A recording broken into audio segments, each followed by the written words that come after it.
Greetings and welcome to this lesson, which I hope will be interesting for you. The title is An Interesting Adjective, because I want to talk about some contemporary uses of the adjective interesting.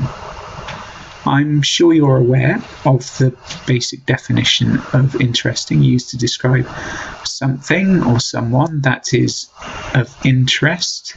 They might be unusual, exciting, full of ideas, something like that. However, the word interesting is quite overused these days, and people say it in a variety of contexts, normally to describe or to disguise things which are positive or negative, but they might not want to express it so directly.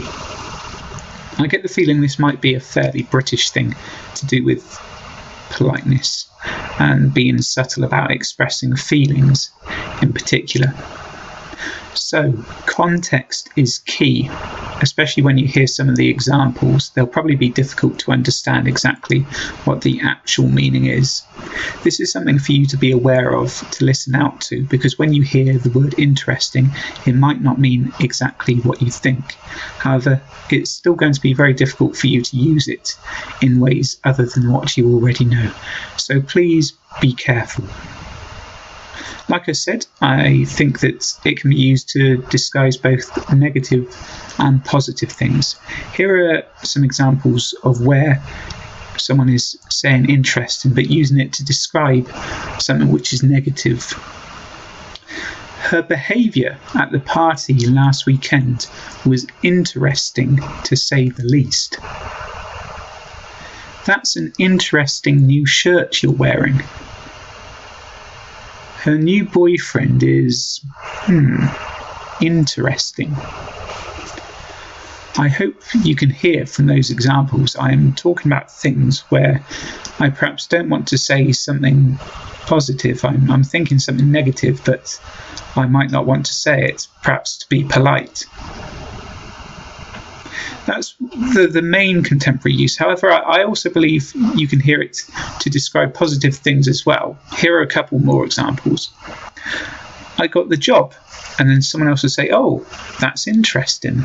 So it might be that they're very pleased to hear it, but they don't want to express it so clearly. I have some interesting news. I found my watch. So you use an interesting to describe news which is actually quite exciting and important, a bit different from the traditional definition. Finally, my last example, something I often hear, but I don't know if it's positive or negative. Maybe you can tell me. Chris's hair is always interesting. I don't know what the exact meaning is of that kind of comment. Perhaps you could tell me. Do please leave a comment. Thanks very much. I hope you found this lesson interesting in the traditional or positive sense, of course. But remember, do be careful. It's a really tricky one to understand and to master. So perhaps you don't need to be adventurous with it yourself, this piece of vocabulary. But please be aware that British people can use it in a variety of meanings. And the context, as always, is always the key. Thanks very much for your time. Please do join us on Learn British English Free on Google+, YouTube, Facebook, and www.learnbritishenglish.co.uk. I'll be back soon. Bye for now.